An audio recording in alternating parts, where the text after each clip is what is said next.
शौहर की बेइज्जती करने वाली औरत कभी दिल का सुकून नहीं पाती, क्योंकि सुकून इज्जत के बदले में ही मिलता है।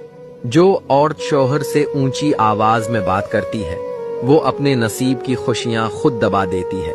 शौहर के सामने औरत की नरमी उसकी कमजोरी नहीं, बल्कि उसकी तरबियत की पहचान है। जो औरत शौहर की इज्जत नहीं करती, वो दरअसल अपनी किस्मत से बरकत खुद मिटा देती है। शौहर की इज्जत करना कमजोरी नहीं, औरत का वकार है।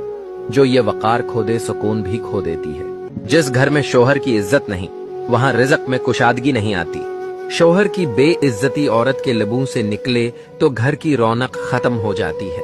जबान से निकली एक तलख बात शौहर का नहीं, औरत का सुकून छीन लेती है।